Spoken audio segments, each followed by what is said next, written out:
So welcome. I'm Hans-Peter Breitmann. I will be chairing this meeting. Meeting today is the Bolshevik Tendency Forum on NATO and US versus Russia and Ukraine, Trotskyist analysis.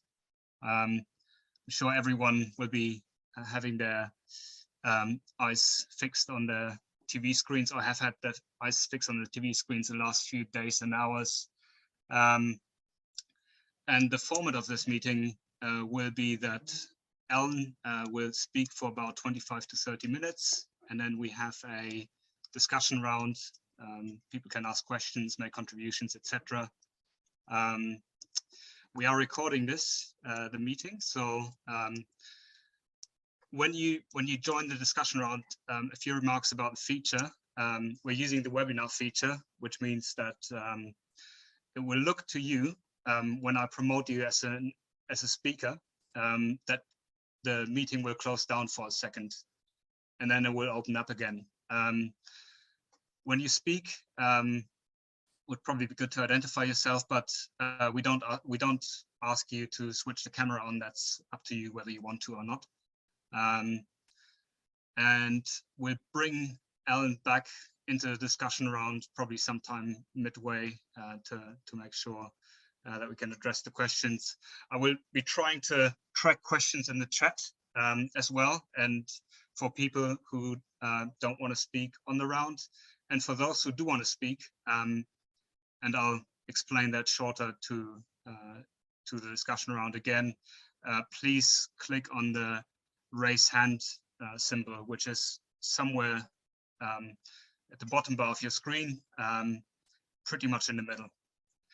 And on that note, I'll pass over to Al for the presentation. Thanks all.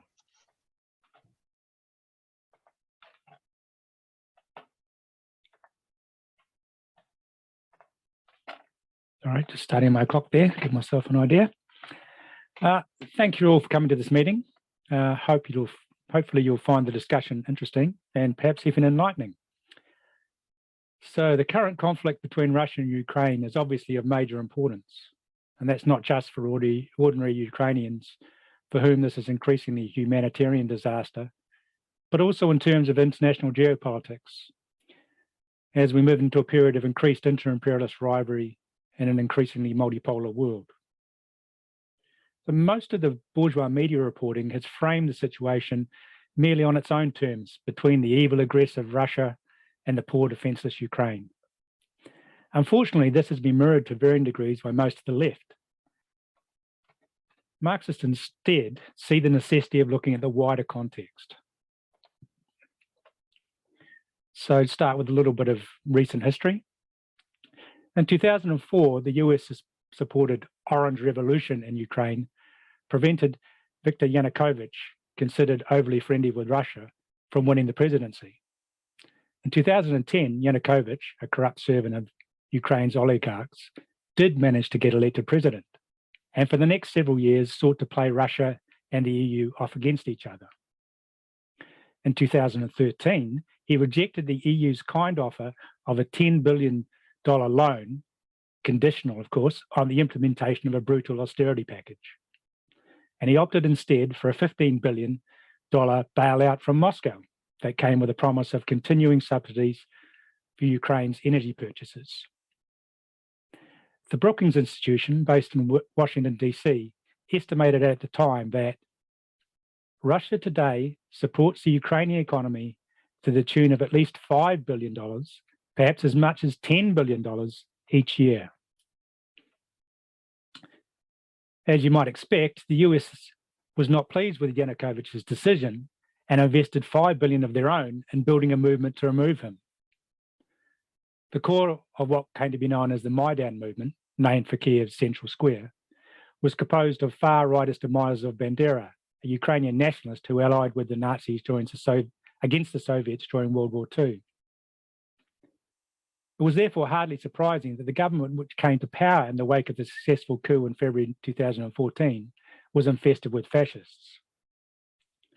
One of the first moves of that new regime was to outlaw the use of Russian. That's the mother tongue of much of the population in the country's eastern regions. This created an immediate and massive reaction and led to the establishment of two breakaway mini-republics, the Donetsk People's Republic, you'll see it in the press as DPR, and the Luhansk People's Republic, the LPR. The Kremlin preempted any attempt to see Russia's critically important naval base at Sebastopol by annexing Crimea, a move that was overwhelmingly approved in a subsequent popular referendum. Since then, there's been consistent military friction between the Kiev regime and the two rebel republics, with over 14,000 dead. So looking back, it seems clear that the 2014 coup and the subsequent US-backed right-wing governments looking westward and committed to joining NATO was a key development leading to the current conflict. Ever since the triumph of the counter-revolution in the Soviet Union, American imperialism has viewed Russia as potentially an immensely valuable target for looting. US think tanks have long toyed with the idea of breaking Russia up into several smaller and more manageable neo-colonies to be run by puppet regimes beholden to the US and a few of its major imperialist allies. I'm sure the British are keen on playing a part in that. In his 2014 book, Duty, Memoirs of a Secretary at War, Robert Gates recalled how in 1991, Dick Cheney, then US Defense Secretary, advocated this path. So he said, because Dick is such a calm, fairly quiet-spoken man, I think a lot of people never fully appreciated how conservative he always was. And when the Soviet Union was collapsing in late 1991, Dick wanted to see the dismantlement not only of the Soviet Union and the Russian Empire, but of Russia itself, so it could never again be a threat to the rest of the world. Cheney's real objective, of course, was to open up Russia's immense natural wealth for US corporations to plunder. A major part of implementing this perspective has been the ever-increasing NATO encroachment towards the Russian border, which has dramatically increased since the collapse of the Soviet Union in Eastern Europe. This process also needs to be understood in the context of breaking the promises made at the time of that collapse of the Soviet Union in Eastern Europe. In early 1990, US Secretary of State James Baker promised Mikhail Gorbachev that in exchange for agreeing to the creation of a unified capitalist Germany, NATO would not move 1 inch eastward. Of course, this promise was soon broken, and over the past 3 decades, NATO has expanded relentlessly eastward, absorbing 14 countries which had formerly been part of the Soviet Union. In response to this, the Kremlin has drawn the line at any further expansion. In particular, ruling out NATO membership for Ukraine or Georgia, both of which border Russia. We recognize the right of the people of Crimea to join Russia, just as we recognize the right of the Chechens to separate from Russia. We recognize the right of Donetsk and Luhansk and any other regions of Ukraine with an ethnic Russian majority to separate from Ukraine. However, we categorically reject the idea that the rulers of Ukraine or Georgia have a right to join the NATO imperialist military alliance targeting Russia. The left wing of the neither Moscow nor Washington movement tend to want to avoid taking position on this issue. That's probably because they recognize that such a right means aligning with the US State Department's position. Conversely, rejecting Ukraine's right to a list as a pawn in the imperialist struggle to defeat and dismember Russia means defying the furious imperialist propaganda barrage, which, as I'm sure you're all aware, is very much currently underway, by being in favor of a Russian victory in their military campaign to demilitarize and denaziize Ukraine. In 2014, the Bolshevik tendency opposed the clearly expressed intention of the NATO imperialist, echoed unfortunately by various leftists, for Russian forces to be expelled from their Black Sea Sevastopol naval base. Russia, like China and Iran, has a right to defend its military installations and national territory against incursions by the US or other imperialist forces. We recognise Russia's right to neutralise NATO missile sites established in neighbouring Eastern European countries without necessarily advocating that such actions be carried out. Another important context of the current situation is the decline of the United States as the world's hegemonic imperialist power. That, amongst other things, is being expressed in their conflict with Germany over the Nord Stream 2 gas pipeline, which would double the direct gas supply capacity going from Russia to Germany. The US inflaming of tensions between Russia and Ukraine appears to have been largely driven by the strategic necessity for America to get a wedge between Russia and Germany over Nord Stream 2 in order to retain its leading position vis-a-vis its Western European imperialist allies. Germany would be forced instead to rely on much more expensive liquefied natural gas from the US. Germany, in the current crisis, Germany initially signalled its unwillingness to be drawn into US plans to confront Russia by not only refusing to send any additional troops to reinforce NATO's Eastern Front, but also banning any shipments of German weaponry, including those possessed by Estonia, to Ukraine. In signalling its opposition to US attempts to ratchet up tension with Russia, Berlin instead authorised a token shipment of 5,000 helmets to the Ukrainian military in lieu of weapons. Though yesterday, they reversed this and have now allowed German weapons to be sent to Ukraine. Following Russia's attack on Ukraine, the Nord Stream 2 go-live date has been put on hold. Whether this is a victory for the US or merely a minor delay remains to be seen. On the other hand, with the refusal of NATO to provide any direct military support to Ukraine, it appears that Russia will achieve its primary goal of destroying Ukraine as any kind of military threat able to be part of NATO, and will likely create a large buffer in the Donbass and possibly stretching southwest down to Crimea. The struggle to isolate and constrain Russia is key to US attempts to retain its predominance over its NATO and EU allies. But the broader struggle for retention of global supremacy targets the Chinese deformed worker state. China's meteoric economic rise is due at least in part to a strategic miscalculation by the US leaders, who presumed that the Chinese Communist Party, whose power rests on the collectivized property system established under Mao after the 1949 revolution, would be corrupted and divided and ultimately sidelined by the growth of a dynamic private capitalist class. This has not occurred yet, though it remains a grave danger. Meanwhile, Washington's refusal to normalise relations with Russia, where Stalinist rule was overturned and the Communist Party marginalised, has pushed the Kremlin under Putin into an ever closer military and economic alliance with China, based on their common need to resist American aggression, whatever other differences they obviously have. The decline of US imperialism is accompanied by an erosion in its capacity to forcibly impose its will, as well as its soft power appeal. Its intransigent hostility to the Iranian mullahs has pushed Tehran into a de facto alliance with Moscow and Beijing, signalled by the recent signing of major economic cooperation agreements signed with both China and Russia. China has designated Iran as a key player in the Middle East component of its Belt and Road project.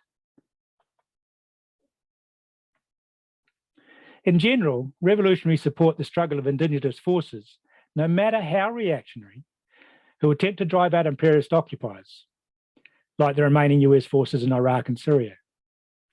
We welcome any assistance that Russia, Iran, or China may provide that helps accomplish that objective, while not offering any political support to Putin's reactionary pseudo-democratic regime in Moscow, nor to the Iranian theocracy.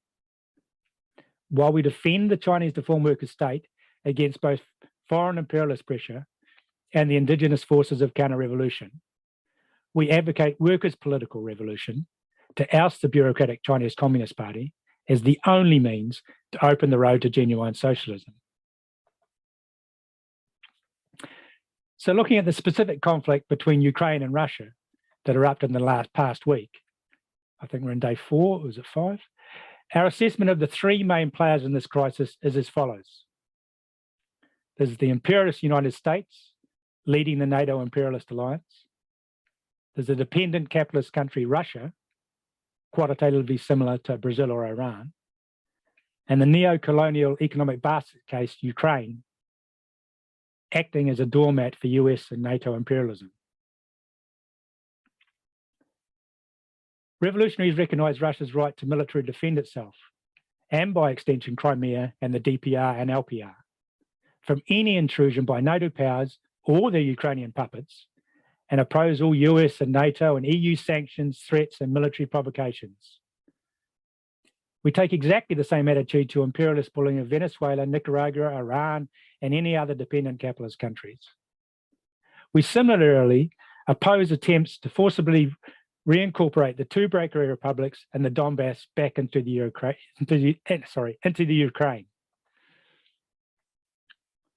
What liberal bourgeois opinion fails to recognise is that while Russia is clearly acting aggressively at a tactical level, it is doing so with an overall defensive strategic framework.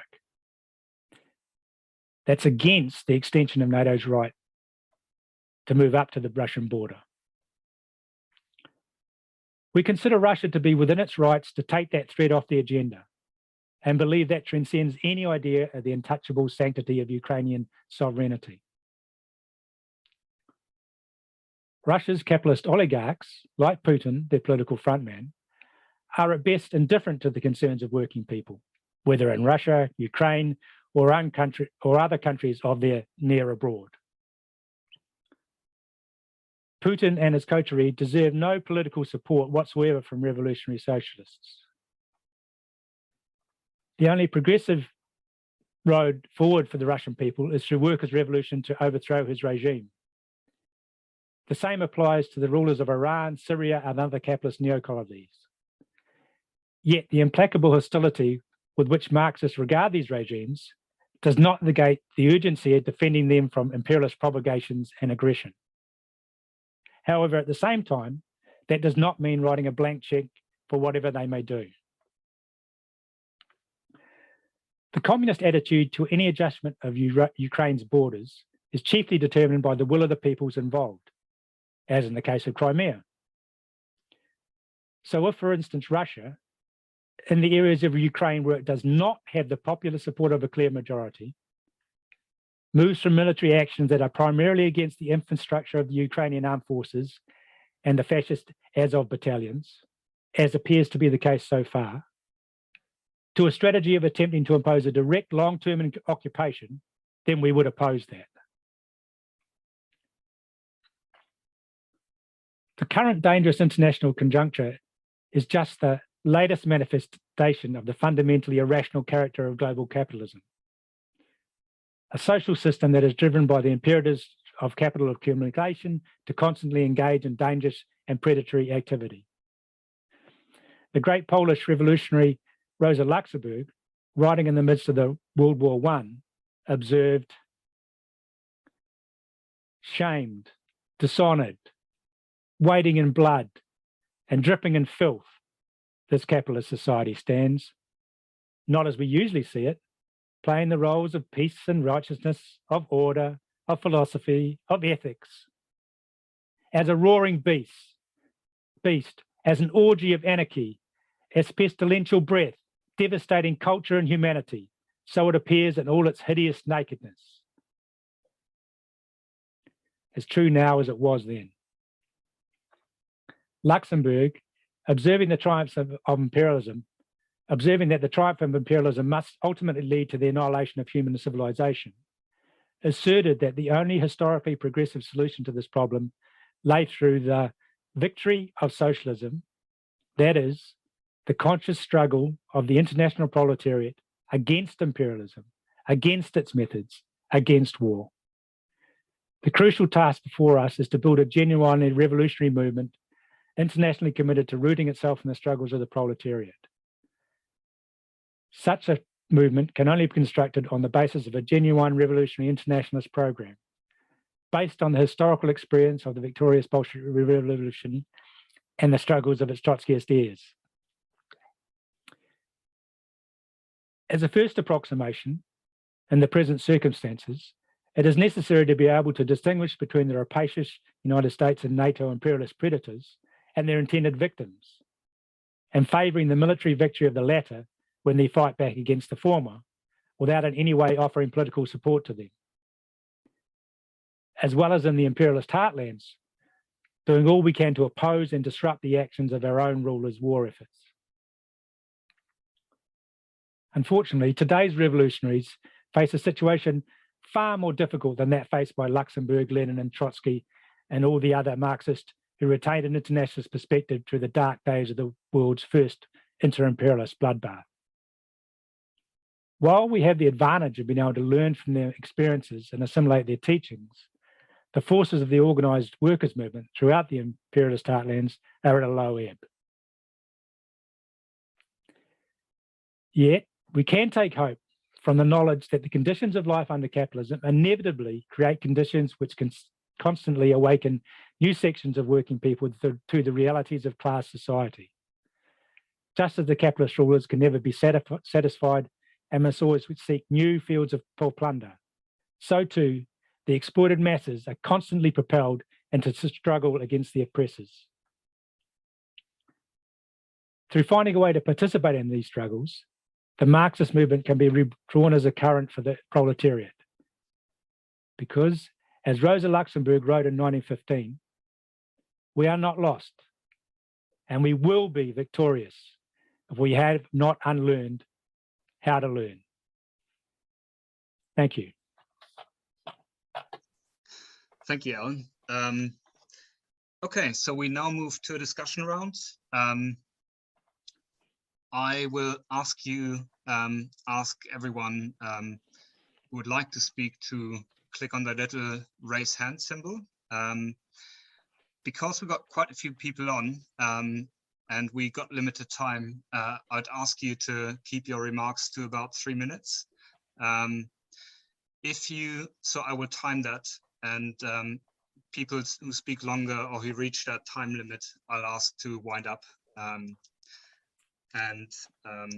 Yeah, so I've got 2 speakers on the round already, Ian and then Barry. You will have to unmute yourself, and again, I said it earlier, but in this Zoom feature, it will look like for a brief period as if you got kicked out of the thing, but you will immediately be reconnected, so don't worry about it. And as I said, up to you whether you want to switch on your camera or not. Okay, we start with Ian, followed by Barry. Hello, can you hear me? Yeah. I'm not even sure how to switch my camera on this setup, so there doesn't seem to be a button to do it for some reason. So I'll have to leave it off. But I mean, I'm not going to say a great deal because, to be honest, there isn't a great deal. There isn't really anything significant in Alan's presentation that I disagree with. You know, I think you know that his position is the same as mine. You know, and I think it's this is a crucial test that has been that's a test of the left, if you like. That's that is going to. The interesting thing is, and the remarkable thing is, is the differentiation of the left along various different lines of pacifism and third campism and whatever. You can see divisions emerging. For instance, this whole thing about there are very few people on the left who are prepared to stand up and defend Russia openly, but the condemnation of NATO expansion is a real dividing line, and I think we have to find ways to intervene among the broader left, because this is for a long time the Russian question has not been centre stage, and I know this is not the Russian question in the sense of the degenerate worker state, but in a sense it is. in a sense, it is a leftover. There's an element of the sorry, someone's asking me something. There's an element of the imperialists seeking to obliterate all trace of the Russian Revolution in what's going on. This new Cold War is not an accident. The one thing I do disagree with is the position on China that Alan argued, because I think I think there's actually more in common between Russia and China than he makes out. I think that it's difficult to describe a state which has more billionaires than the United States, albeit not as wealthy as those in the United States, as still a worker state. And I think the commonality, the conclusions are the same. We defend China and Russia against imperialism, and we're in favour of the united front of China and Russia against imperialism in this situation, And I was possibly a little bit regretful that the Chinese have not been more outspoken about the attacks on Russia, and have not done some of the things they could have done. They've been rather ambivalent in various international forums, which, of course, this is the nature of a capitalist regime. And it is a capitalist regime, I think, but it's still defensible against imperialism. It's obligatory, because my view is that one aspect of permanent revolution is the conquest of the ability to act in national independence as the outcome as one of the gains of the revolution when the proletariat take power. And I think that there's an element of that about still remains, and that is what imperialism is trying to destroy. The hybrid nature of these economies, the fact that they are not pure capitalism, that they have elements left over from the old worker state, even if they don't defend state property in principle anymore, has created a situation where it's created the basis for a new Cold War. That's the basis of them being able to resist imperialist conquest and turning them into semi-colonies. And I think that's a theoretical point that needs to be debated out. Sorry, Ian, that's your time. I'll leave it there for now. Yeah. Do you want to line up? No, that's all right. I think I've more or less made my point anyway. Yeah. All right. Thanks. Okay. Cheers. And we got Barry.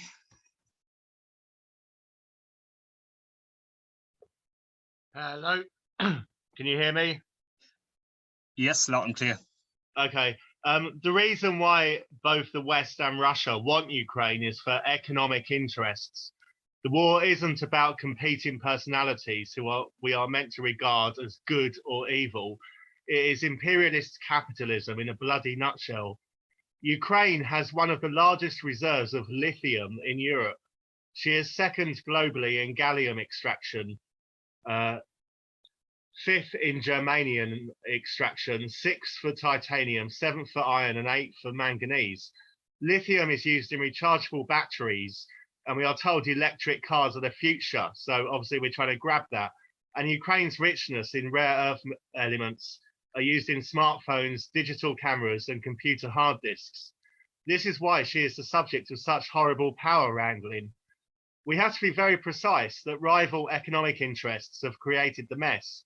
Then we can see a solution. Economic interests should be coherent and universal, not competitive. We need human common ownership of all the Earth's resources and use them rationally. Companies need to all be taken into collective ownership and run democratically. When you change the economic base in this way, you will no longer have that political superstructure of NATO and Russian state that is so destructive. Thank you. Thanks, Barry. I will next move over to Jason. Hi, can you hear me okay? Yes. Oh, great.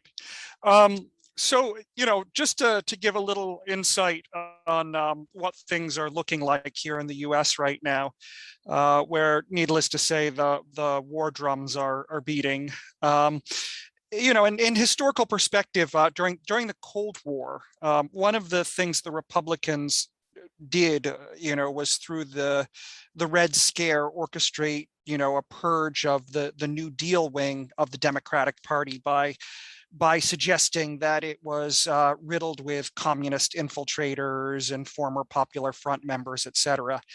One of the dynamics in US politics today is sort of painting the Republican Party in this way because of the isolationism of Tucker Carlson or Trump's sycophantic remarks towards Putin.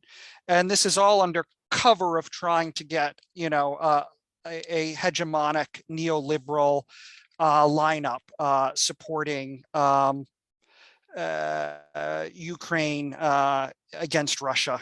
And the crocodile tears involved here for the neo-Nazi sympathetic, riddled with fascist Ukrainian government is extremely distasteful. But I think it's important to note that this comes out a bit of the desperation of the US, that it's an empire on which the sun is, if not already set, then waning. And certainly there's a large degree to which some of these provocations have been not only to seal off Russia, but also to attempt to influence Germany and to keep the NATO, the alliance together and subordinated to the US. And, I think the press conference on the White House lawn with the Prime Minister from Germany clearly showed the degree to which the US was trying to manipulate a situation where it could tank the Nord 2 pipeline. And, to a degree, it's been extremely successful in that. And, I think that for all the reasons Alan said, this was something that the US was driving towards and was very successful at manipulating. I think it's important to note, too, the continuity of Biden's politics. I know we're going back a ways here, but a lot of people have forgotten, I think, that when John Kerry ended up by unsuccessfully challenging Bush. In the primaries that year, Biden supported Wesley Clark, who was the former NATO Supreme Commander. And Biden did so saying that he counted him as a close friend and a soulmate. Clark had been removed from his command in 2000 for what his superiors called integrity and character issues. And a part of that was that they thought he was unstable in ordering NATO forces to confront Russian troops who'd taken over an airfield in Pristina, Kosovo. But this was A-okay with Joe Biden. And this is the continuity of Biden's politics here, I think. So, it's, not to in any way defend or give political support to Putin, but the media here portrays Putin as the warlike provocateur, but Biden's history of provocations against Russia and his support of hardline NATO military figures in that perspective has a long pedigree. Thank you. Thanks, Jason. We got Christoph coming up next. But we got a question from Sebastian. He says, thanks, Alan. What are the stakes for calling for the defeat of US imperialism today? What would it mean for the prospect of the socialist left in the US, UK, or Germany? And I will ask Christoph to unmute himself.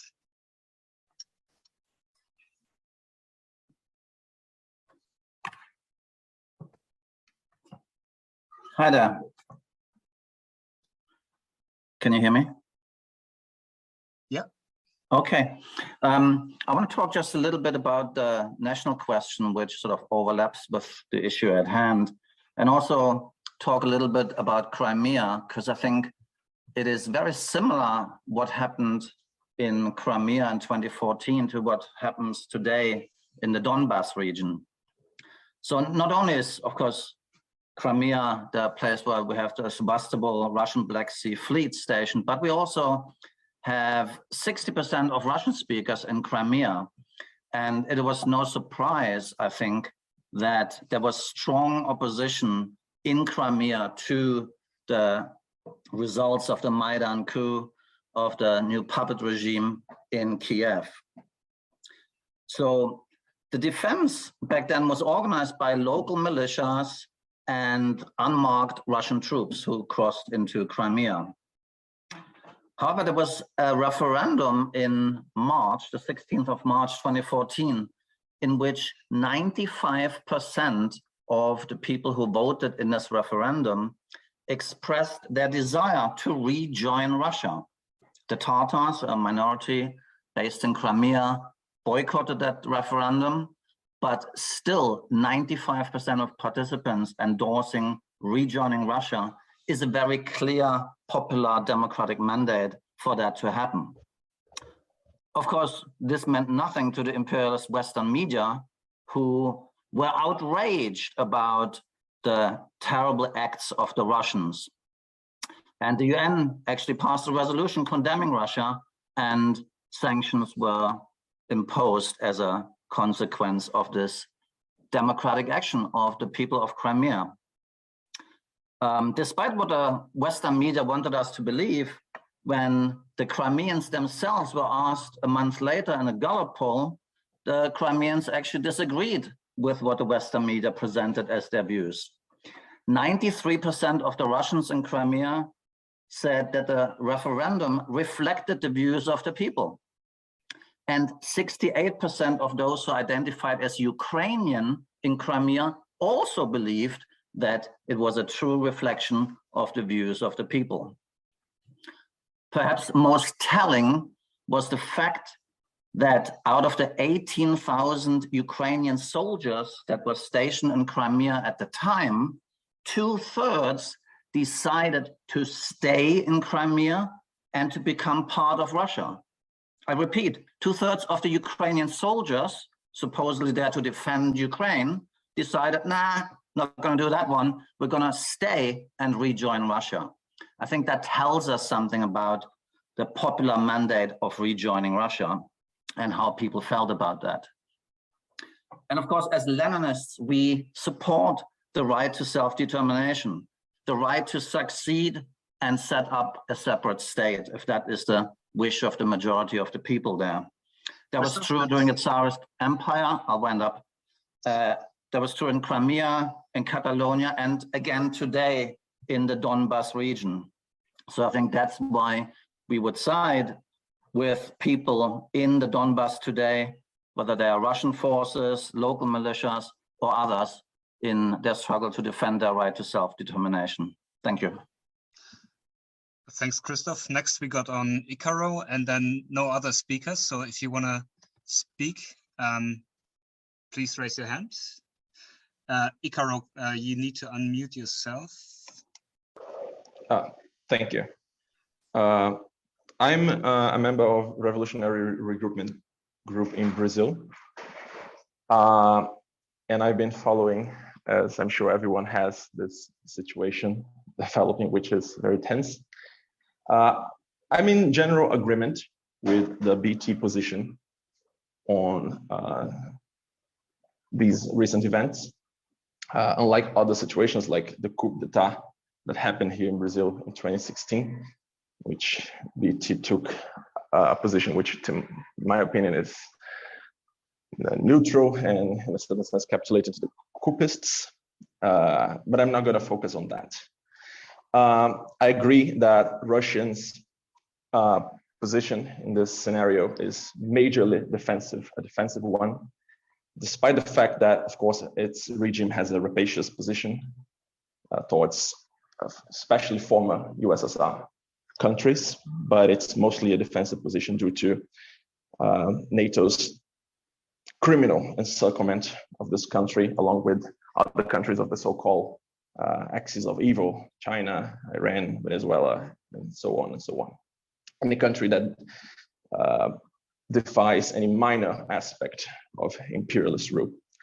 Russia, to me, is also not an imperialist power. It has significant export of capital to maybe 4 or 5 countries in its nearby territory, and has nothing compared to NATO imperialist powers, which have exports of capital dozens the times the size of Russia's export of capital, as well as military bases surrounding it, which I think is a very important fact when for us to think and not equal the blame for the current crisis and just say, out with Putin, out with NATO, as if they were equals. Of course, it was up to Ukrainian workers mostly to defeat NATO and stop this plan to establish a NATO base in there, not Putin's Russia, with his anti-communist view that Lenin and the Bolsheviks invented or created Ukraine. Now that it happened, though, and this is my question to the speakers, which is questions which are not that much clear to me, is, and it weren't clear from the presentation, to be honest, is like, how do you position yourselves about a possible Russian occupation of Ukraine and a long-term occupation? Because I tend to think it can only have reactionary results. And also, how do you feel about the Russian protests against the war?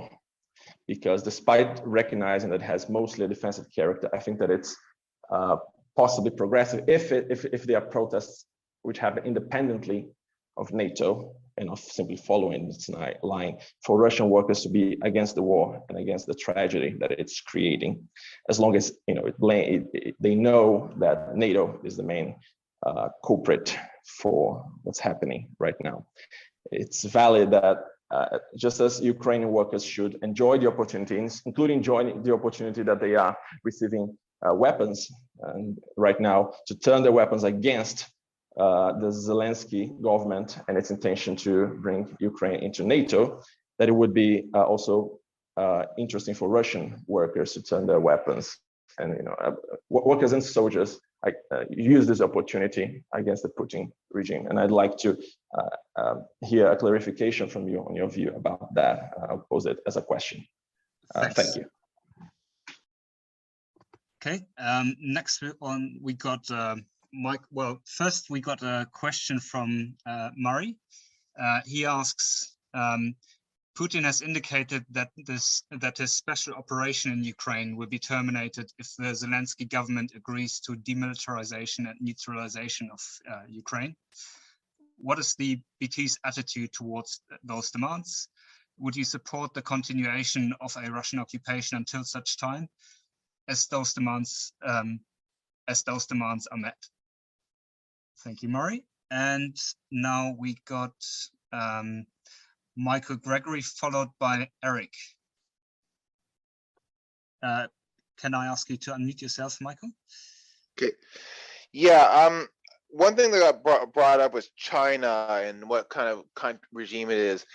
I mean, if I'm not mistaken, the core of China's economy is still state-owned collectivized. Like all the heavy industry, major banks are state-owned collectivized. Like steel, non-ferrous metal, electrical power, heavy machinery, shipbuilding, oil extraction, oil refining. There's a state industry that put people into space. It was a state industry that built the first nuclear weapons.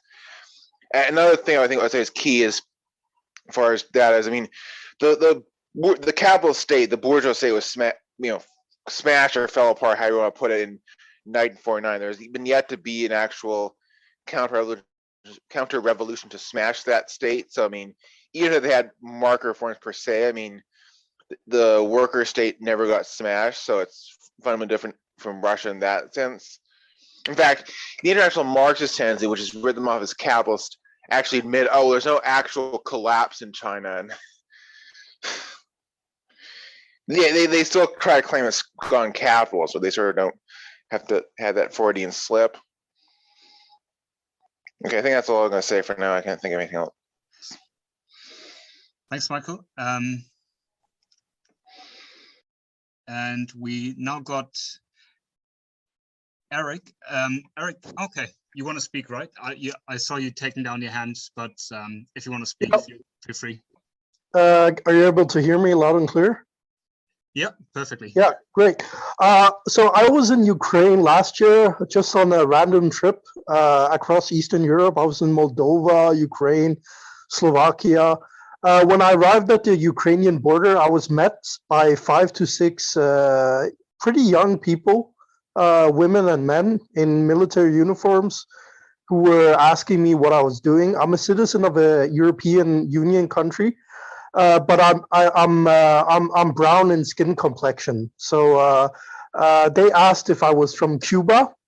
They asked if I had any links to Russia, and they asked all kinds of strange questions, which I clearly remember. I felt a bit intimidated when I was at the border post. So my question is, if I visited Ukraine in October, September, November-ish last year, and they asked if I was from Cuba, which I understand why they asked now that the war is in full flare, could you please, Alan, could you please give your guess or assessment of to what extent this war was planned, and if it was planned, for how long has it been planned?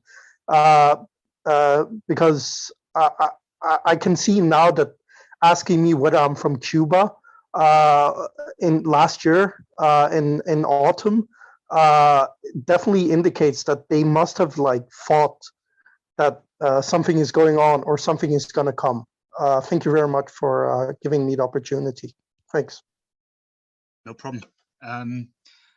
Okay, next on the list we got Heiko.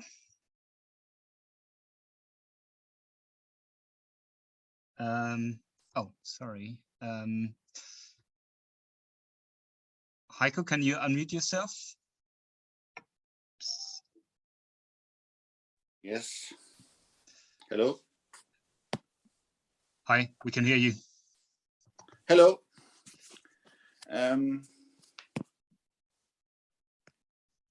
I'm Heiko from Germany. I'm a supporter of the Bolshevik tendency. And Germany is on the one side the imperialist country who is next to Ukraine or close to Ukraine, and so it has big economic ally with Russia. So they were on the one side in favor of being part of the NATO politic against Russia, but on the other side were not in favor of having full sanction and full aggressive sanction against Russia. And over the last days, it changed because of the pressure, first surely from US, but also here in Germany, there's a big chauvinist wave of support of Ukrainian nationalism. Even the liberals and left liberals are in favor of the yellow-blue flag suddenly. And it's amazing to see that everyone is supporting Ukrainian nationalism. The poor Ukrainian who are under attack from the evil Russia. And the result is that now a completely idiotic decision to have stopped the license for Nord Stream 2 and starting to build liquid gas station, which is completely idiotic, but it's in favor of to being independent from Russia. And also that suddenly in Germany there was after the election let me say a small positive to say to restart the social welfare state, and suddenly today the government said that they want to invest all the money for new arms and rebuilding the army. And it is clear what this means for the working class in Germany.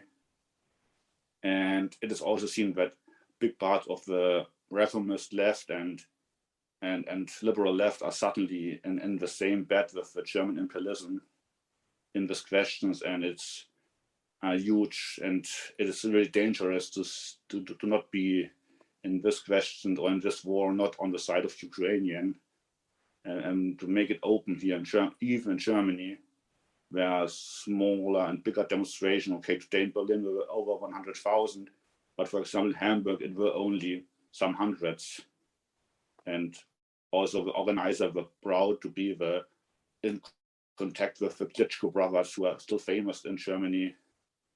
And it is, and on the other side, everyone, even the left party, is in favor of the defeat of Russia and stop the war and see that Russia is a big enemy. So it's and to come to the question of Sebastian, it is the main enemy is at home, and German imperialism changed his course in course of this war, and it's a dangerous change for the rest of the world. Yes, that's my point. Thanks, Michael. We haven't got any other speakers on, but we got a few questions in the chat. I would propose to bring Alan back in, and he can also speak to the topics raised in the chat. Alan, the floor.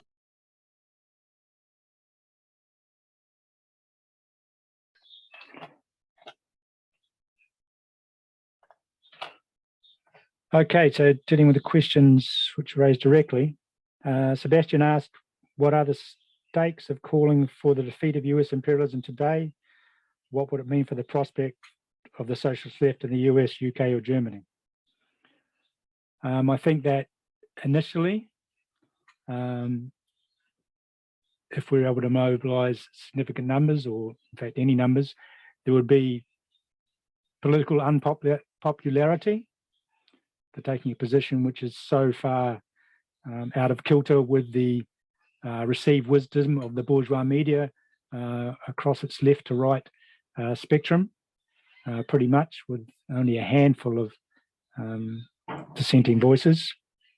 It's possible that there potentially could be state repression, particularly if the forces taking up that position were of some size and were able to mobilize significant demonstrations or even take industrial action in defense of that position, and be a cause disruption to the imperialist plans. However, looking at it in terms of the long term and the prospects for world revolution, as I understand it, I think that's a necessary step. And the greater the forces who take on this position, the stronger we will be programmatically, because we'll have understand something important, and that is the struggle against imperialism. That's why we have these, we've used these quotes from Rosa Luxemburg. Imperialism is the strategic question for socialist revolution in this epoch. Understanding that, understanding which states are imperialist, which conflicts are between imperialists and non-imperialists, what are inter-imperialist conflicts.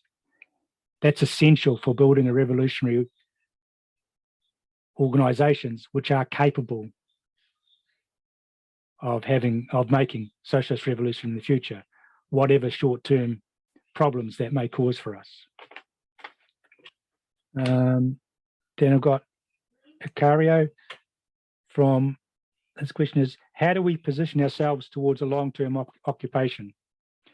So I mentioned in the presentation that if the Russians changed their strategic approach from what they're calling denatoization and denaziization towards an occupation, a long-term occupation of the whole country, including the West, which is not supportive of them, then we would oppose that.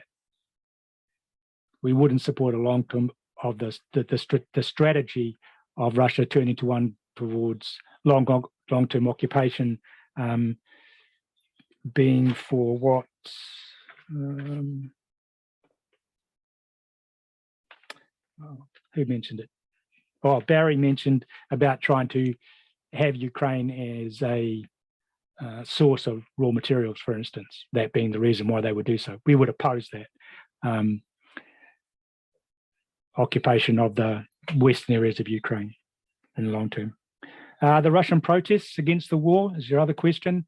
In terms of the protests that have actually occurred, to the extent I understand them, and I'm not aware of all their demands, but to the extent that I do understand them, I think they are wrong in what they're protesting. They're kind of anti-war. They're not understanding the danger of NATO and imperialism.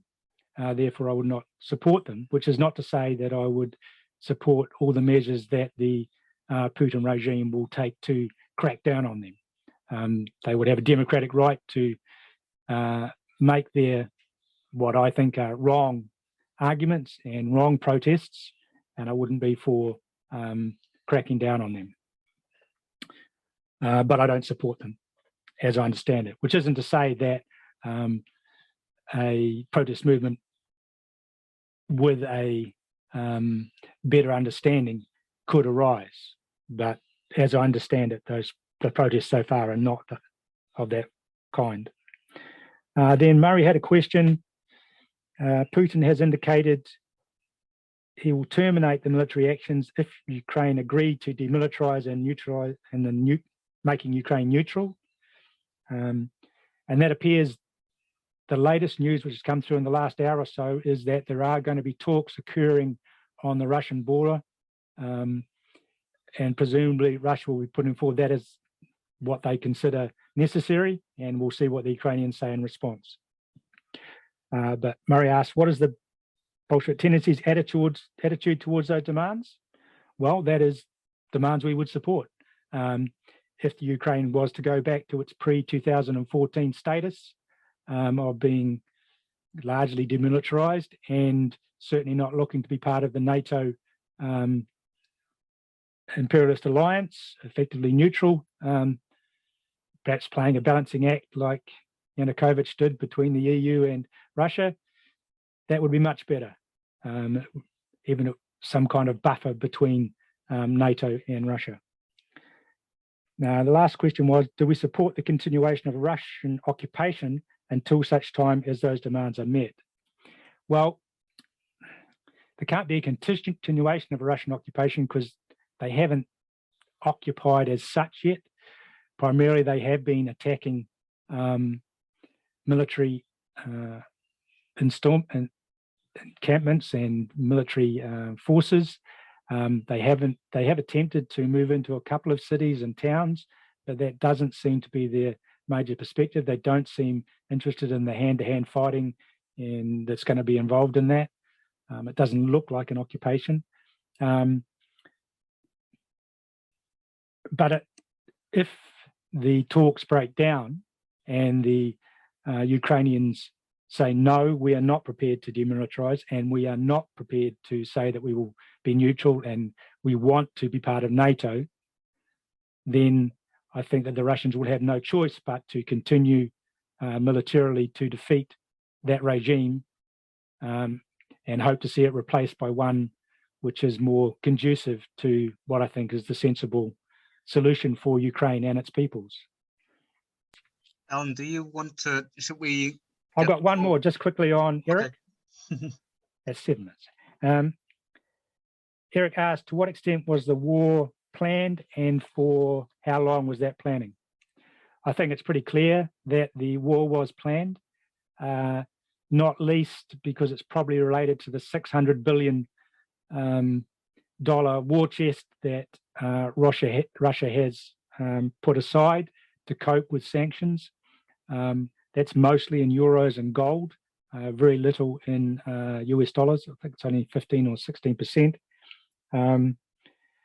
How long has it been planned? I would expect that the Russians have been planning this since the 2014 coup, which brought to power a far-right US puppet government with a significant fascist involvement, which was very openly committed to NATO, moving towards NATO membership, and very hostile to the its own Russian-speaking population, hostile to the setting up of the DPR and LPR, hostile to Russia. So I would imagine that these plans for this began sometime soon after that. It would have been remiss of them not to have done so in purely military terms. Thank you, Alan. So we've got Paul next, and then Dara.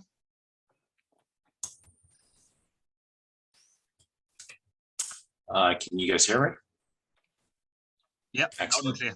Cool.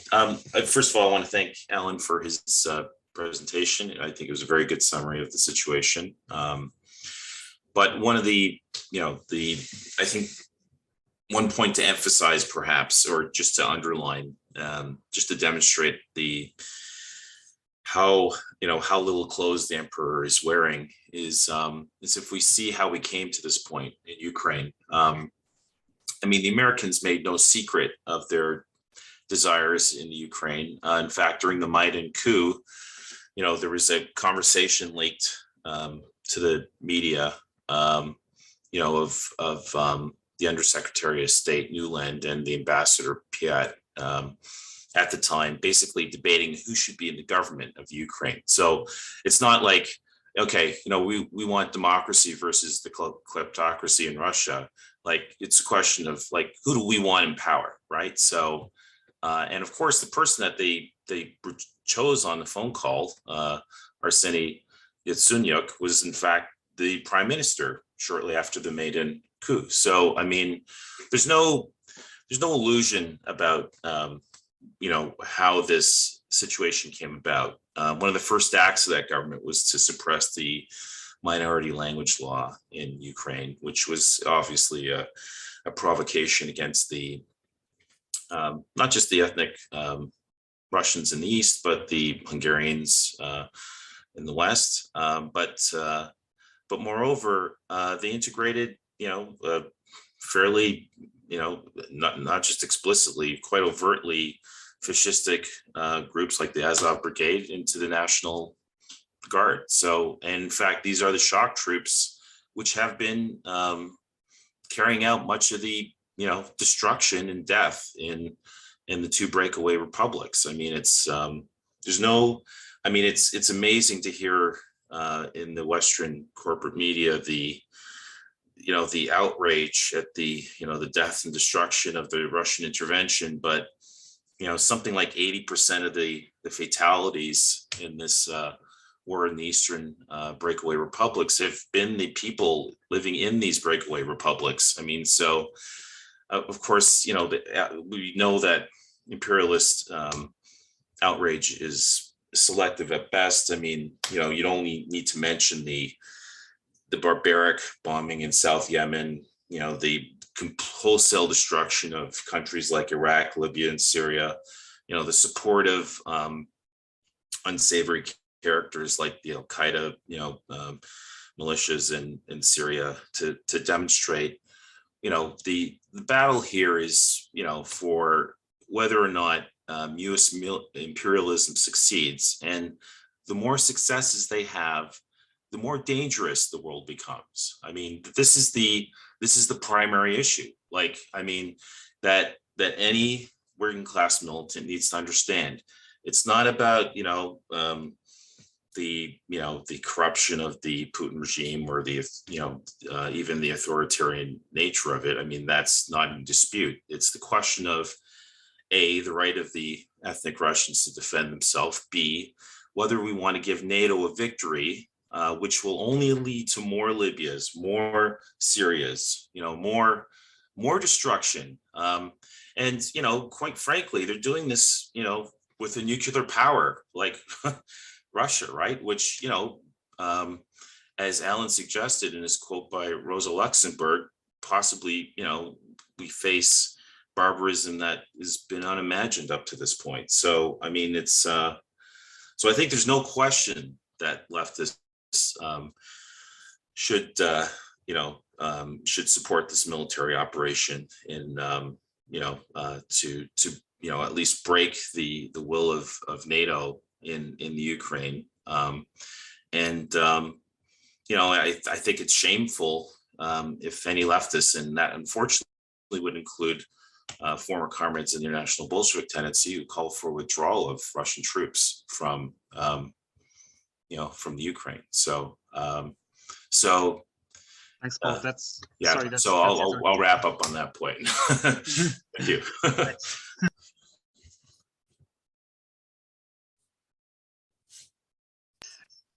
Okay, Dara? Yeah. Can you hear me? Yep. Loud Yeah. and clear. Great. My name's Dara. I'm a supporter of the Bolshevik tendency here in England, and I think I just want to give kind of an overview of what it's like in the belly of the beast, because of course the capitalist media over here are lining up to decry poor Ukraine, but that's obviously not the reality of the situation. The Tories, Foreign Secretary Liz Truss said that she supported individuals from Britain going over to Ukraine to help in the fight, and saying that Ukraine are fighting for freedom and democracy for the whole of Europe because Putin's challenging the entirety of Europe with this invasion. But of course, the reality of the situation is Boris Johnson and the rest of the Tories are extremely eager to save face and brush things under the rug after Partygate. These ridiculous parties that were work events, etc., during the height of a pandemic, which, thanks to the Tories' misleadership, resulted in far too many unnecessary deaths to COVID. But I mean, yeah, it really does seem like they're trying to take a leaf out of Thatcher's playbook in triggering military aggression in order to, quite like the Falklands, which improved Thatcher's image and support, despite being a slightly different situation on the ground. But there's the Tories, and on the other side we've got the Blairites running the Labour Party, like Starmer, who, well, more than happy to line up with the Tories in order to seem like a fresh, responsible face of British imperialism. Some people might have noticed that Starmer threatened to stop the war coalition for criticizing NATO aggression. He also pulled funds from Young Labour for refusing to toe the line in criticizing the Russian invasion. And I mean, the so-called lefts of the Labour Party were whipped into line and kowtowed to him as soon as he asked, basically. And that's in spite of the fact that Britain is already involved in Ukraine. They've had British troops providing training and so-called capacity building to the Ukrainian armed forces since 2015. Dara, and they have a leading. Okay. Sorry, that's your time. Okay. Can I wind up? Yeah. Yeah.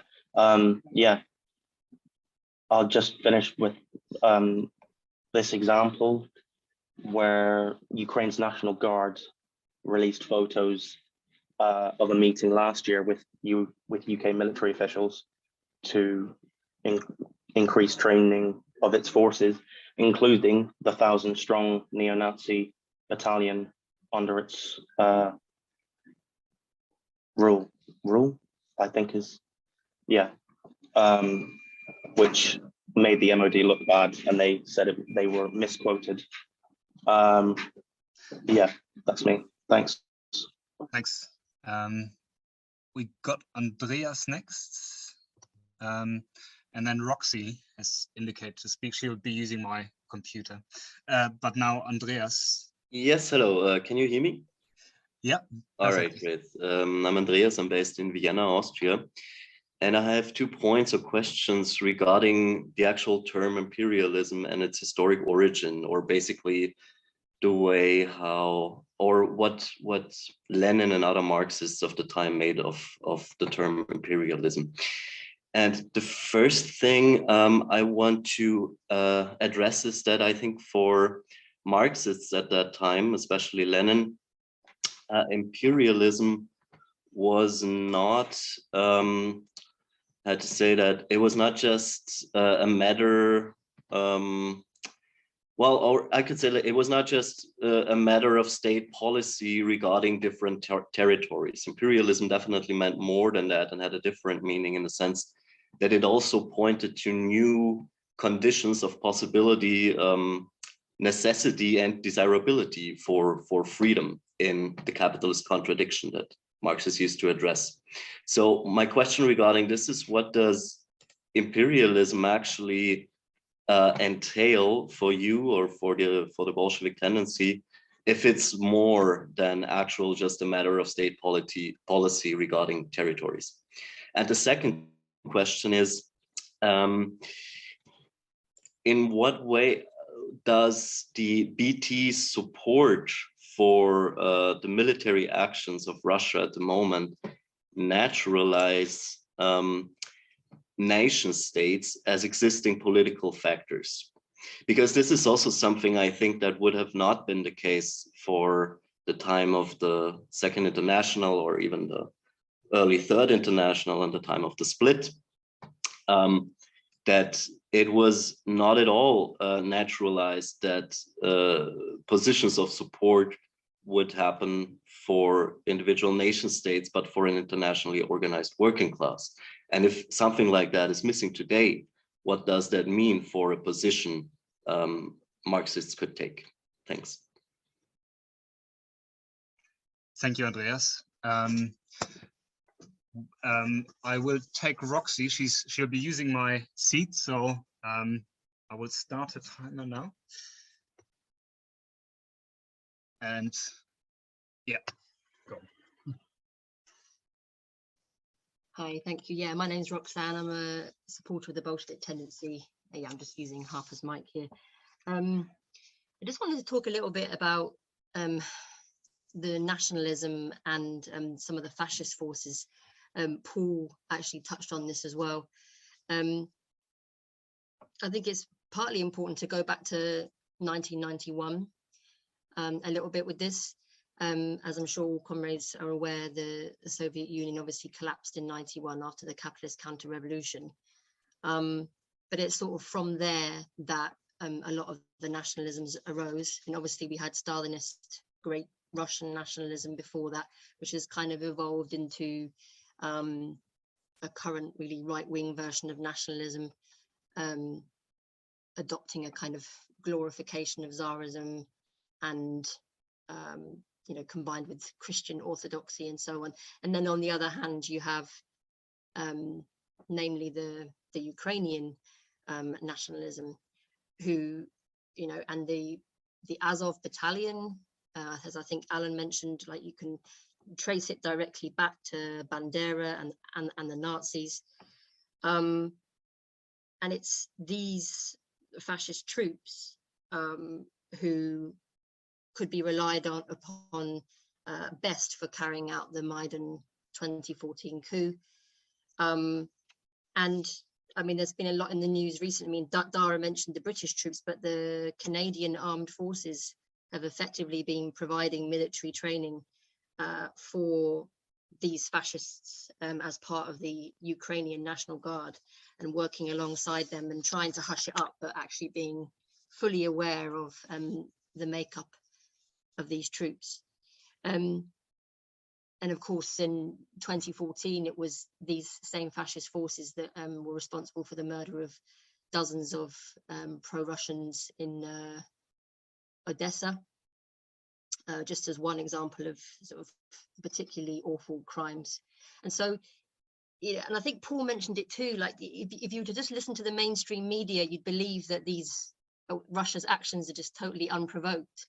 but actually this is one of Putin's red lines. You know, stop attacking the East. It was part of the 2015 Minsk agreement as well, and Kiev has continually gone against it, especially in the last few weeks. And it is that which he's reacting to, and it's that which the people in the People's Republics, what are now known as the People's Republics, are reacting to in self-defense against these continuous attacks, and the nationalism grows from that. You know, these regions in the East were Russian. They were literally part of Russia until 1922. Anyway, this is my time. Thank you.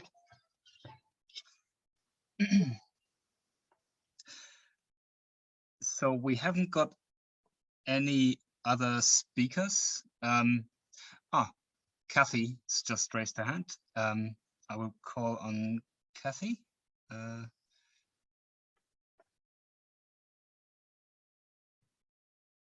Kathy, you need to unmute yourself. Okay. Yeah, perfect. Okay. Okay. So right now it's a very critical time for the world. You know, we could be on the brink of some major nuclear event. We don't know. It's good a sign that Zelensky and Putin are supposedly talking on the Belarus border sometime today.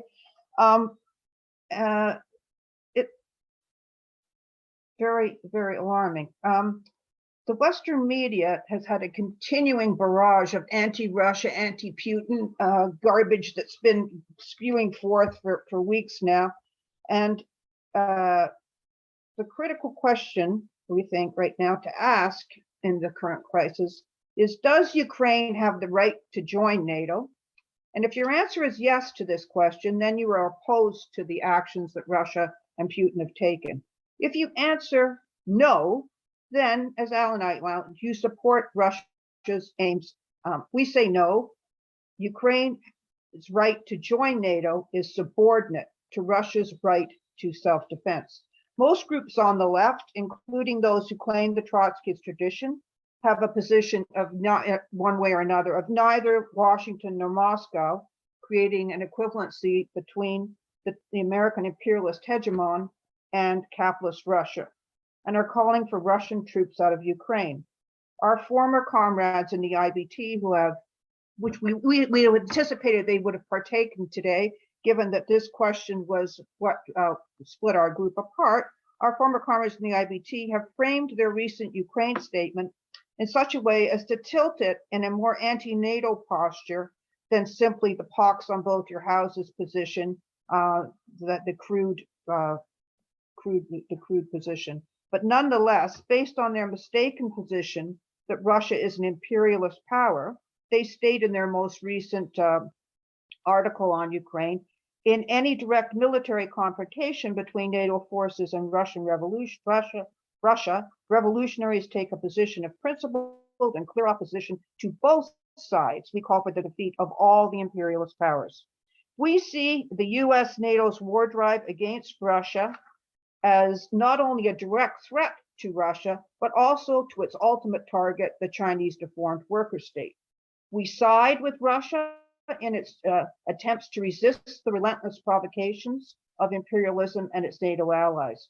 Russia's demand that Ukraine and Georgia not be allowed to join NATO, along with the demand for the removal of NATO bases and foreign forces from Eastern Europe, are ones we support, like Alan outlined.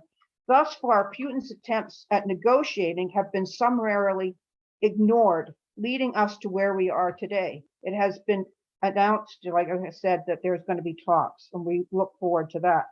While not giving the Putin regime any political support, revolutionaries must recognize that in a conflict between the rapacious imperialists of the US and NATO against capitalist Russia, we defend Russia, understanding that Russia's right to self-defense includes the right to break NATO's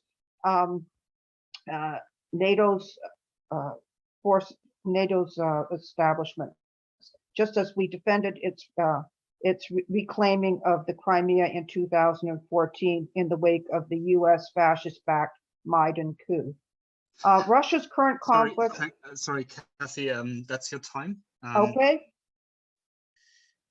anyway, we right, just to conclude, we support what Russia's aims right now, what it's doing right now. We do not support if they were to do a long-term occupation of Ukraine, but we would have to see what comes down the pike after today.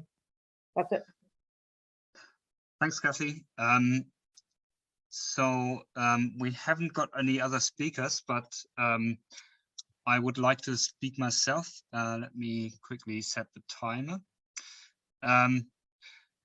And partly in response, so we got another anonymous person who asked, to what extent is material extraction a factor in the current military actions, and what implications does this then hold for the characterization of Russia as imperialist by the BT? It actually is directly linked to the point that I wanted to make in response to Andreas. We don't classify Russia as imperialist. Like other speakers earlier in the meeting, we think it's a dependent capitalist country, sort of at the higher end of dependent capitalist countries in the global world order, but certainly doesn't have the economic power that, and Andreas rightly said, normally imperialism isn't just a policy, it's sort of an inner tendency of capitalism, or the most developed capitalist countries to go after imperialist extra profits. And the IMF, for example, provides a framework for those kinds of arrangements whereby you make loans, or you provide loans to semi-colonial countries. If they then can't pay back these loans, you'll force them to privatize significant amounts of their economy, and allow your companies to come in and buy up these companies, or barge them out of the market. So that's really what imperialism is fundamentally about. And actually, the Communist International, in its statement on the peoples of the East, I think had a relatively precise formulation when they refer to imperialism as, or imperialists make use of different levels of productivity and the productive forces to enable themselves to extract super profits. So that's key here. There's actually an interesting study. So obviously Moscow doesn't play a big role as a financial market.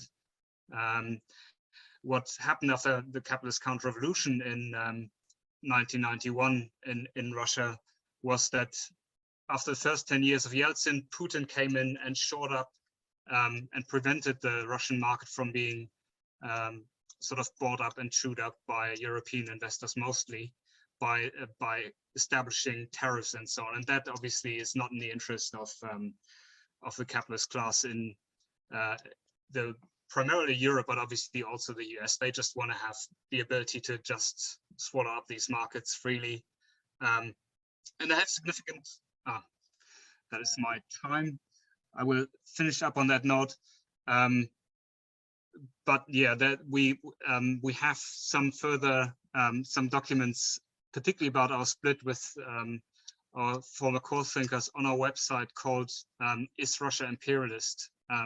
That will give you insight into the debates that were had on whether or not Russia was imperialist or not, but we categorically don't think it is. Thank you. We got Jerry next, and then Tom. Jerry, unmute yourself. All right, am I in now, yeah? Yes, yeah, we can hear you. Oh, okay.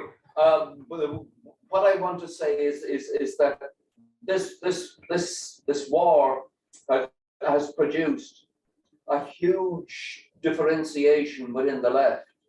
We have seen shameful capitulations from, well, previously we saw the Ukraine solidarity campaign of Chris Ford, but that meeting or that picket outside the Russia Today in London on the 31st of January was absolutely shameful.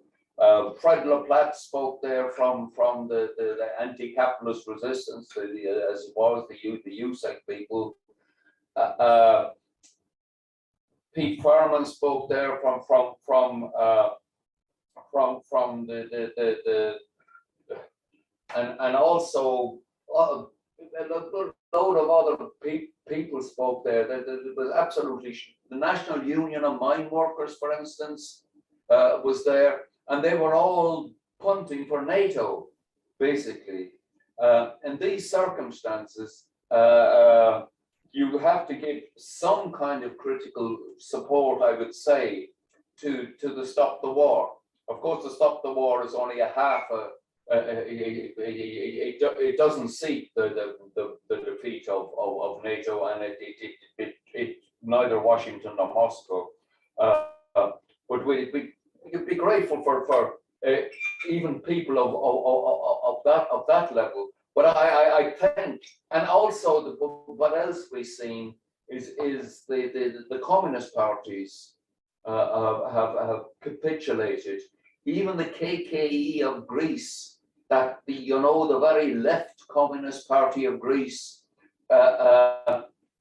is now designating Russia as imperialist and equally to blame. This is shameful capitulation. So the organizations that are quite definitely designating NATO and the West as basically the aggressors, but without alibying the regime of Putin in the East. Of course, we do have to say that this is a very reactionary regime. It's what it has said that it is doing basically is rejecting the Russian Revolution and wanting to go back to the Tsarist kind of relations as capitalist powers. But nonetheless, you are quite right against the IVT, your former comrade.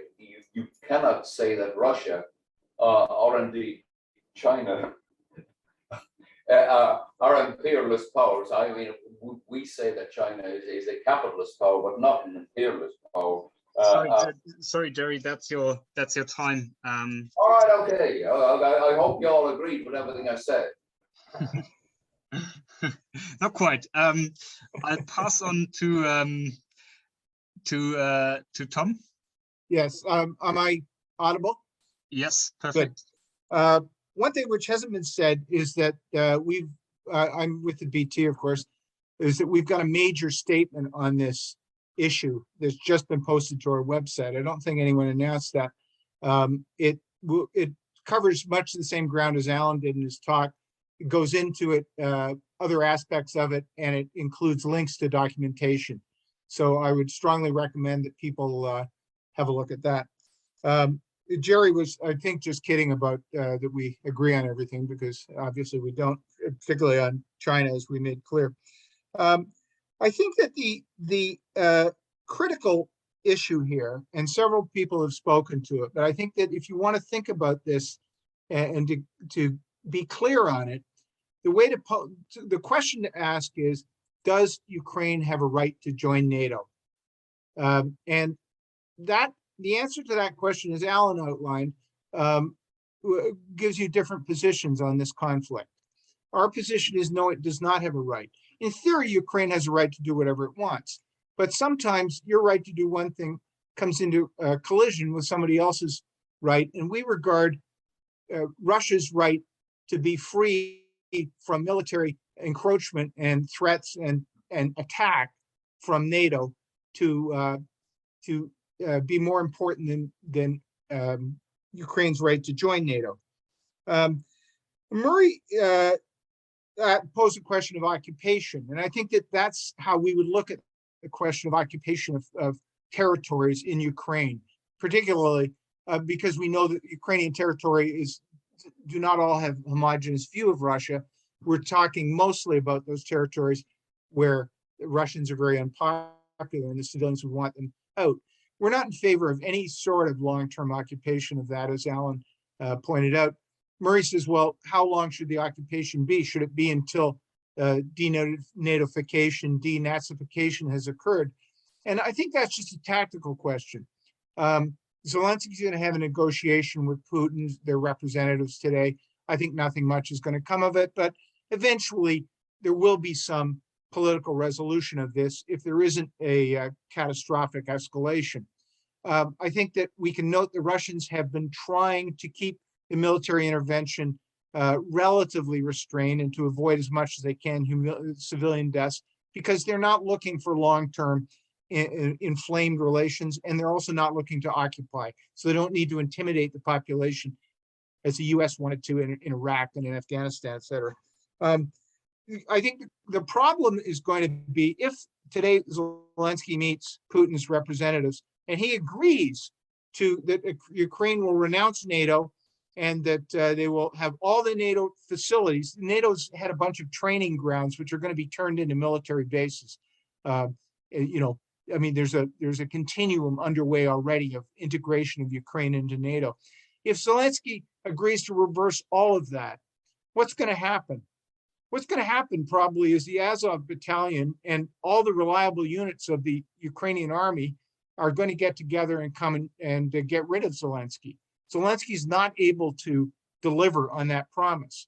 And the Russians aren't stupid, and so they're unlikely to pull everything out and wind the whole operation up because Zelensky said, don't worry, I'll fix it for you.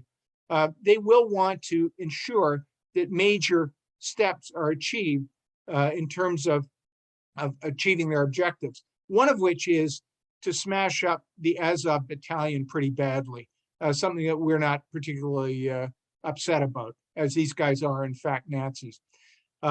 So I think that in answer to Murray's question, I think the answer is it's a tactical question. The occupation goes on as long as necessary to achieve the end. I would just finally remind people that somebody mentioned Canada. I'm speaking from Canada, of course. The deputy prime minister in Canada is the granddaughter of a Banderaite pro-Nazi publicist. She openly flaunts that connection. And the the right-wing Ukrainians are a significant voting bloc in Canada. So, you know, so that's an interesting, a minor tie-in. Okay, that's your time. Yep. Okay, we have no further speakers. So unless someone wants to come in urgently, which is obviously fine, raise your hand. I would bring it back to Alan. We had a few more direct questions that he will also address in a summary. So I'm waiting a little bit. Jerry, happy for, well, we have, we basically want one round, but unless anyone else wants to speak, I think we can give Jerry a couple of minutes.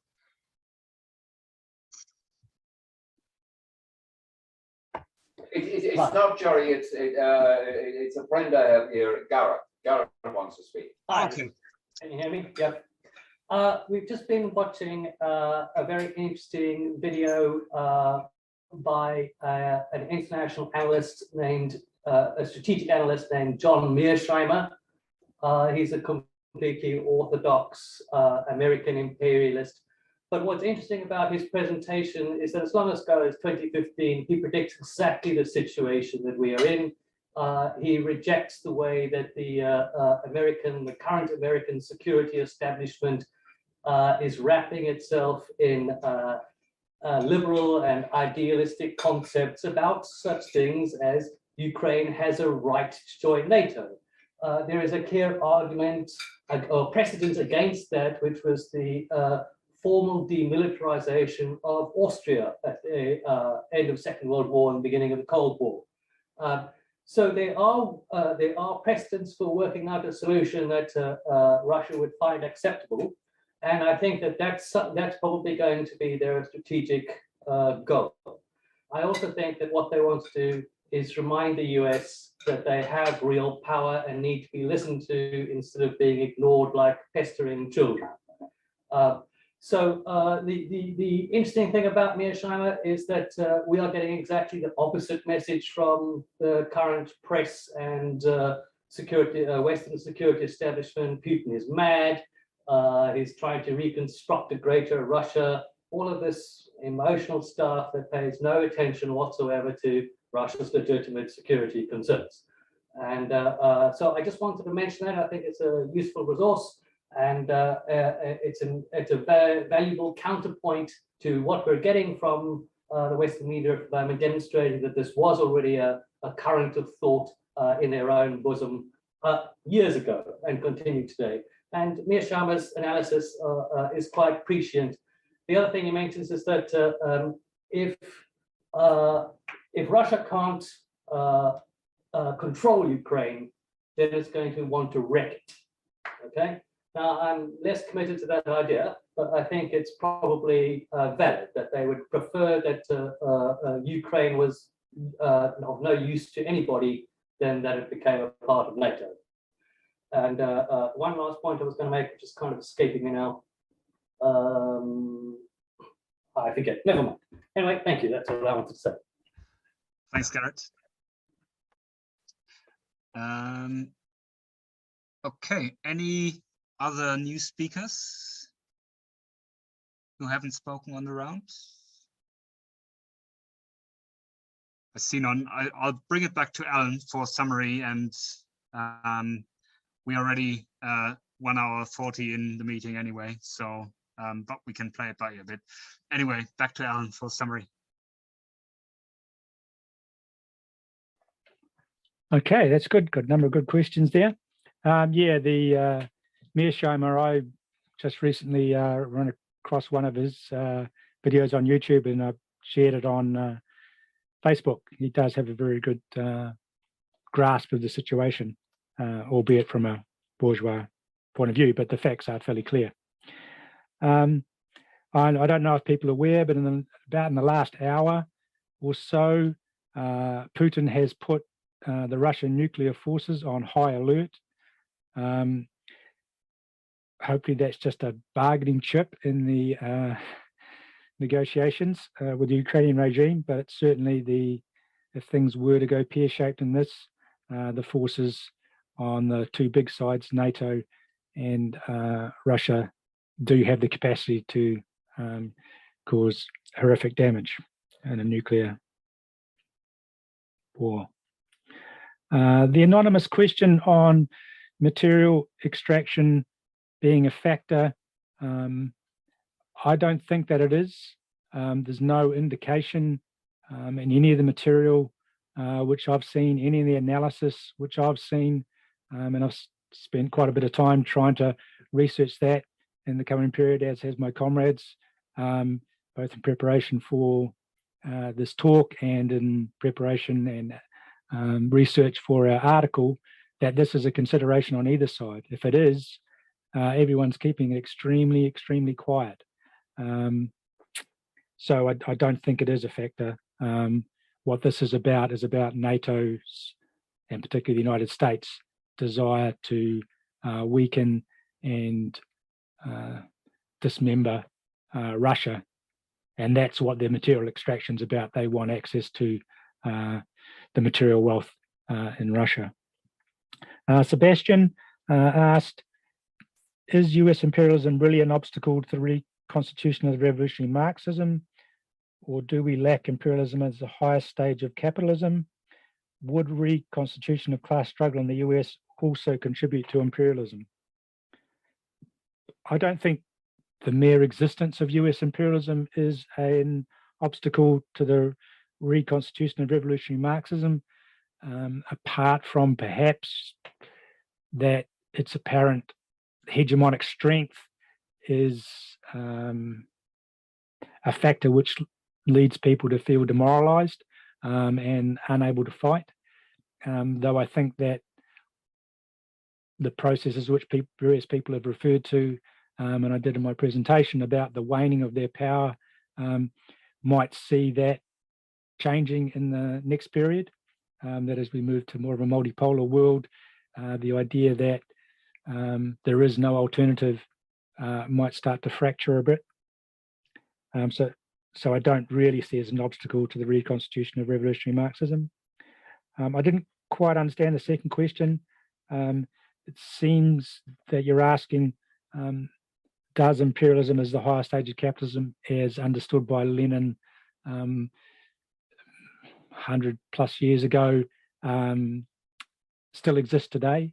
I think it does, and I think that we're seeing that increasingly playing out as US imperialism loses its place as the quite clearly hegemonic power well above any of the other imperialist powers. Even just the fact that we're seeing this conflict is an indication of that. Not to speak of its many defeats in recent times, their ignominious retreat from Afghanistan being only the latest of those. So I think we're still in the period of imperialism as the higher stage of capitalism, and we are going to see conditions more equivalent in terms of inter-imperialist rivalry as when Lenin was writing his famous pamphlet. Would reconstitution of the class struggle in the US also contribute to imperialism? I don't see how. I guess the class struggle in general can produce all kinds of things, including social patriotic, social democracy. But to the extent revolutionary politics were to develop as part of the reconstitution of class struggle, then no, it would not contribute to imperialism in my understanding. Garrett, I don't know if that's the same Garrett or a different one, asked a question: why should the Russian working class support its government, its invasion, beyond the reasons you have already given? Beyond the reasons already given, I can't see any reason. The reasons for the working class, wherever they live, favouring the victory of Russia, despite being an extremely reactionary regime and hostile to the working class and our struggle to reconstitute society, overthrow capitalism and bring about socialism, which will open the door to averting the ecological catastrophe which is otherwise coming as capitalism has us speeding towards the cliff of ecological collapse. Yes, how does validating Russia's war aims strengthen the prospects of class struggle against the Putin regime, who will only be strengthened by such a success? I think there will undoubtedly be a bounce for Putin if he is successful, though that's probably balanced against the number of deaths that occur in achieving that success.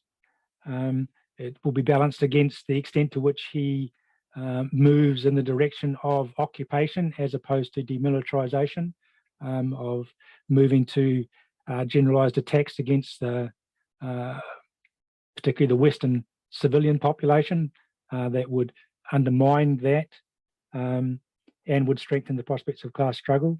I think that, well, this class struggle, I support all class struggle, but I'm particularly interested in the development of revolutionary class struggle.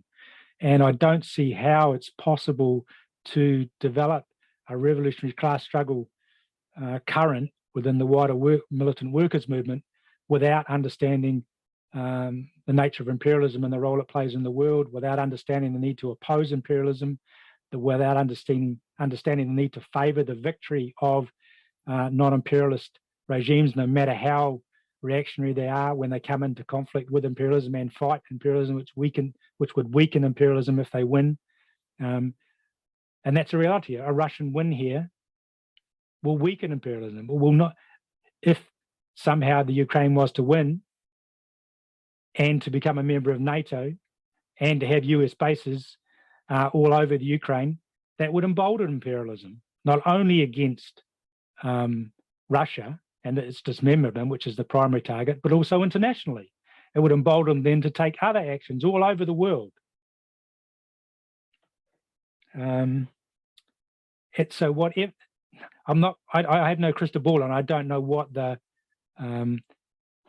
this would mean exactly in Russia. Maybe there would be a negative effect in the short term, but the extent to which a revolutionary current which understood the role of imperialism and the centrality of defeating it for the possibilities of world socialist revolution in the long term, that can only be good for the Russian working class and their struggle to overthrow Putin and what other rulers, capitalist rulers, follow him. Lastly, I think, and this is a bit key, Garrett asked, doesn't the working class capitulate to social patriotism by not taking a position of revolutionary defeatism? Instead, they need to place internationalism as the key issue. And here I think we get to the crux. Recently, I was having a Facebook exchange with some anarchists that I know, former comrades of mine in the anti-water charges campaign. I work quite closely with them, and they're putting forward a very strong no to NATO, no to Putin position. And I think this links to actually something Ian said right at the beginning about the importance of engaging with the left, despite their illusions, engaging with the Stop the War movement.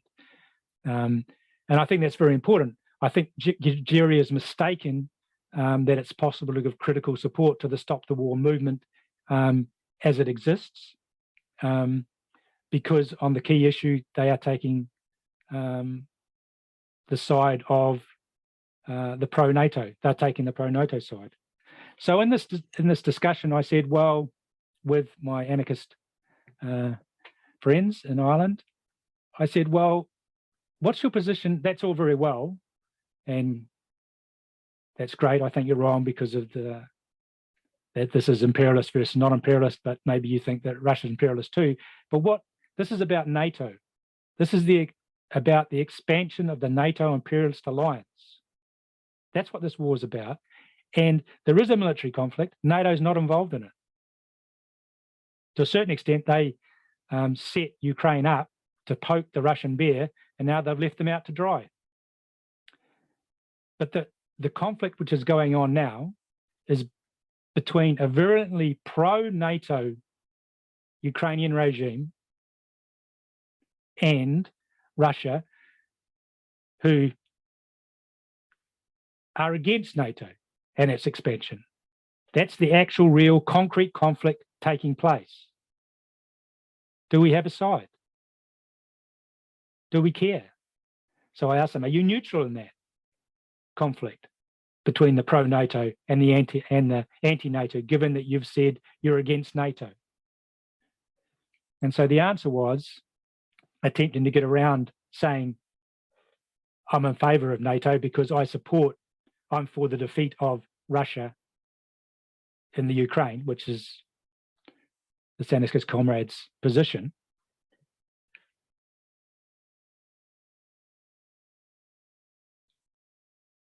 So he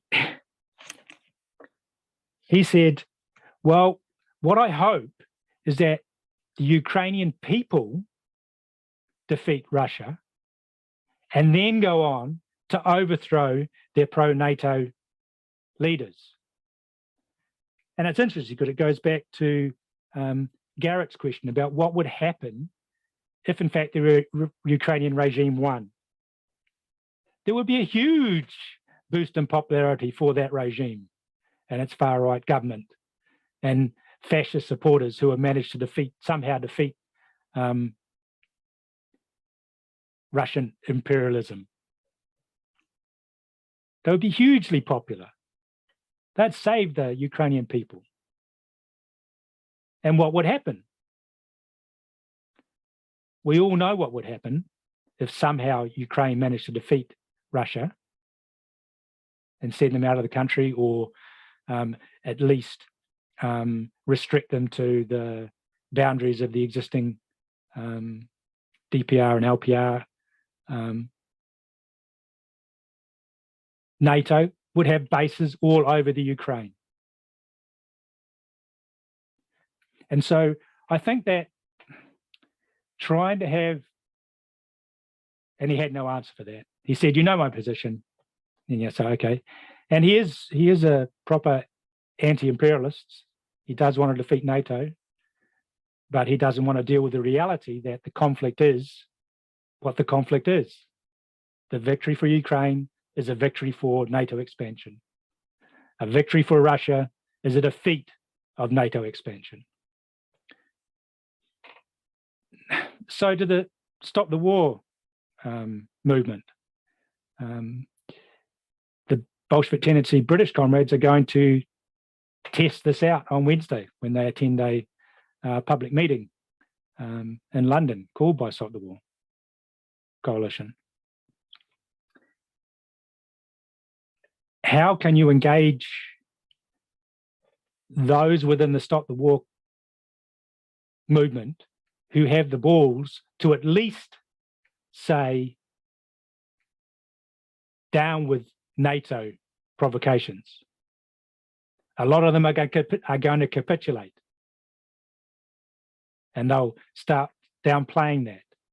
But some of them will, like my anarchist friend, will continue to say that, down with NATO provocations, against NATO expansion, and somehow rationalize that inside their heads, that being for the defeat of Russia is consistent with that. But people can all hold strange things in their heads. And our job is to somehow engage with that and point out to them that their opposition to NATO expansion, their opposition to NATO as an imperialist alliance, stands in direct contradiction to their concrete position on the actual military conflict taking place. That they are for the defeat of the side in that military conflict who agree with them, not in everything, but agree with them about this for their own reasons, and a force which we have no interest in promoting their long life and so on. But in this real military conflict, if Russia wins, it's a defeat for NATO and NATO expansion. If Ukraine wins, it's a victory for NATO and NATO expansion. And trying to highlight that contradiction with the left of the Stop the War coalition, who hold to opposition, open opposition to NATO expansion, to NATO imperialism, is, I think, a critical task for those of us who hold this position. So I'm wishing my comrades in London all the best as they attempt to do that. And I hope that other comrades who hold that position are able to come together with us, perhaps in United Front demonstrations around that kind of position in the future. Thank you for coming. I hope you found that discussion interesting. There's one last Q&A. Okay, I've got a new one. Okay. After you just started speaking. Okay. Matthias asks, yep. There are leftists who are saying that in elections, the fascist groups in Ukraine only get 2%. The rest is normal democratic spectrum. Why would you say that they are dominant? Okay, to my understanding, well, I don't know what the current electoral status of the fascists are, but I do know that they are tightly integrated into the state apparatus. As I think it might have been Paul mentioned, they are the front end of the hot war that has been going on since 2014 between the Ukrainian regime and the breakaway republics in Donetsk and Luhansk. They are on the front line of that. They are the shock troops of the Ukrainian state regime. That's why, as I understand it, one of the major military tactics being carried out by the Russian regime is to pincer movement to isolate the forces on the border with the DPR and the LPR, with the aim of crushing them as part of their denazisation of the Ukraine. So that's why they say they are dominant. Whether or not in a Ukraine, so if for instance the talks between the Ukraine and Russia, which are beginning sometime soon, lead to the establishment of a neutral and demilitarized Ukraine, which renounced joining NATO, then I suspect that the fascists would not do well in the any elections, and that would be a good thing. And I hope that without sharing any of Putin's motivations, I hope he kills as many of them as he can, and that the Russian army does indeed denazify the Ukraine.